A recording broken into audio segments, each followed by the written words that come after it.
diversas. A principal alteração da ordem de invocação hereditária.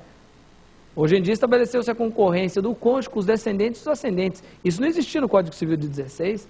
Então é óbvio que aplicando uma lei nova e uma lei antiga, eu posso ter soluções diferentes para um determinado problema, para um determinado caso concreto. Então vejam, como no nosso exemplo a pessoa faleceu quando já estava em vigor o Código Civil, eu aplico a lei do momento da morte. Qual era a lei que estava em vigor no momento da morte? O Código Civil 2002. É a lei que eu aplico. Professor, se a pessoa faleceu em janeiro de 98 e o inventário só foi aberto em 2005, que lei que eu aplico? Código Civil ou de 2002 ou Código Civil de 16? Ora, é sempre a lei do momento da morte. Não importa quando o inventário foi aberto. Então veja, se a pessoa faleceu em janeiro de 98, que código estava em vigor em 98? Código Civil 16. É o Código Civil que eu aplico. Poxa, professor, mas a família demorou para abrir inventário. Só foram abrir inventário, lá isso já era 2005, 2004. Eu não aplico a lei nova? Resposta não. Na sucessão legítima, eu sempre aplico a lei do momento da morte. Professor, e se a sucessão for testamentária?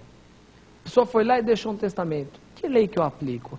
A lei do momento da morte ou a lei do momento que foi feito o testamento? Resposta para concurso. As duas. As duas, professor? Sim, as duas. Como que eu vou aplicar as duas? Olha só que interessante. Para analisar a capacidade testamentária ativa.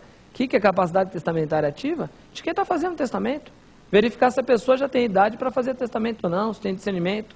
Lembrando que a idade para fazer testamento não é os 18 anos, não se confunde com a capacidade civil. No nosso país, o direito brasileiro, ele permite que a pessoa já faça um testamento a partir dos 16 anos de idade. Então vejam, para analisar capacidade testamentária ativa, bem como os requisitos formais do testamento, vamos dar um exemplo, se seguiu a solenidade prevista pela lei, eu aplico a lei do momento em que foi feito o testamento.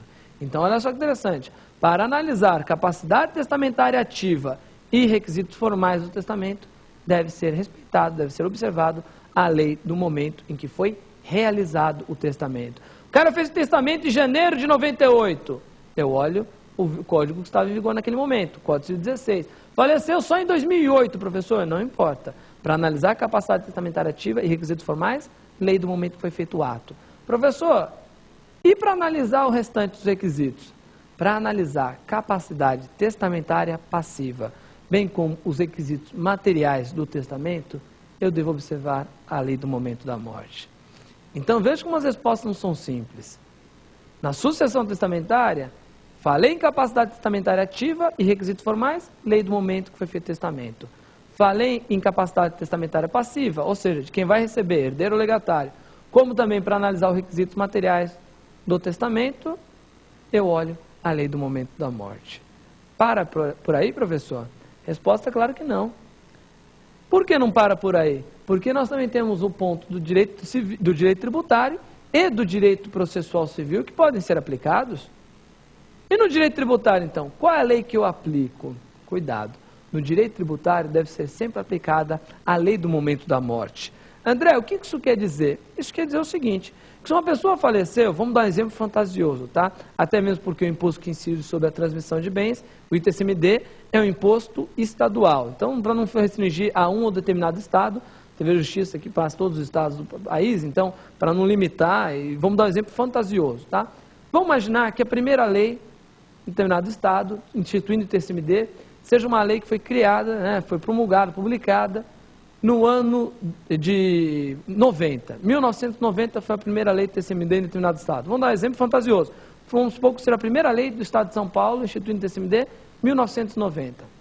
A pessoa faleceu em janeiro de 89. A lei TCMD só foi de 1990.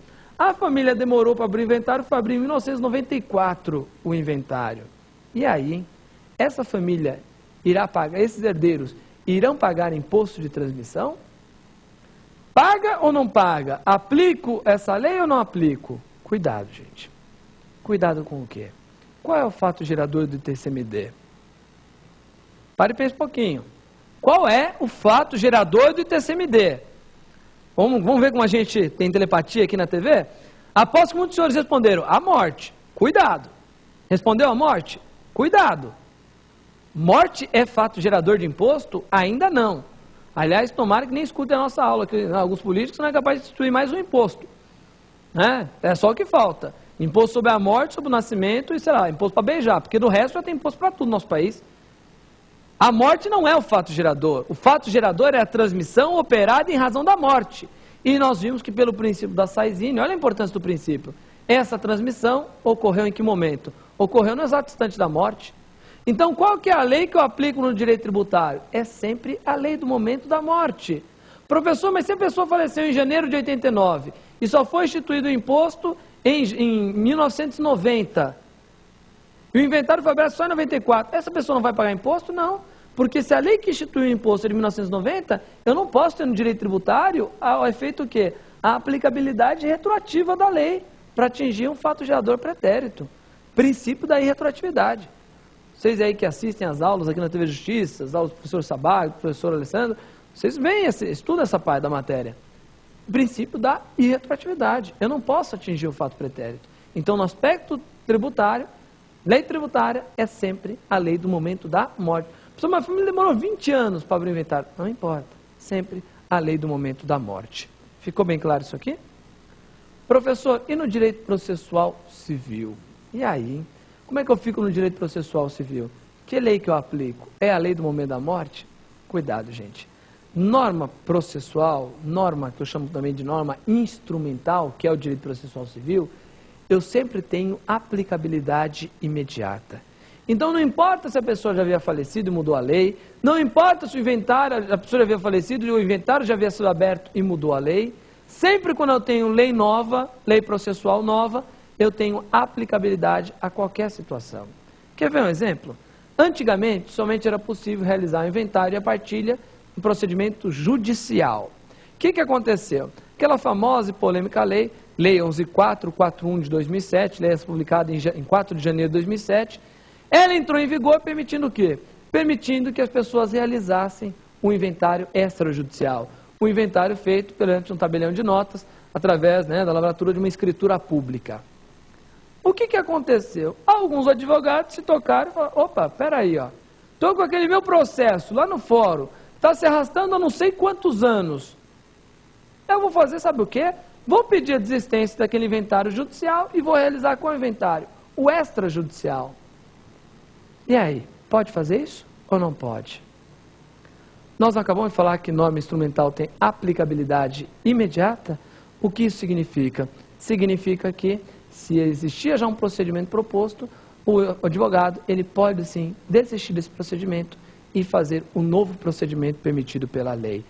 Tanto pode fazer isso que até mesmo o CNJ, Conselho Nacional de Justiça, através da resolução 35 de 2007, baixou essa resolução dispondo expressamente e concordando expressamente com essa teoria pela qual o advogado, o interessado, ele pode pedir a desistência do inventário judicial e realizar o inventário extrajudicial. Professor, mas eu não tenho aquela regra do processo civil, electo navia, altera non datur, se eu escolhi um procedimento, não posso depois alterar? Veja, é que não existia esse outro procedimento. Como ele surgiu depois, os autores têm entendido que pode existir. E você acha que o juiz não quer? É óbvio que para o juiz também é interessante, né? Vai desafogar ali a vara, o cartório, uma quantidade menor de processos. Para ele é muito interessante, né? Pode levar, pode fazer no extrajudicial, que é que nós estamos atrapalhados mesmo. Ok? Então vejam como não é simples falar qual é a lei aplicável à sucessão. Vamos à próxima questão. Professor, incide imposto na transmissão causa-mortes na renúncia da herança? E aí? A pessoa que renuncia uma herança, ela paga imposto de transmissão causa-mortes?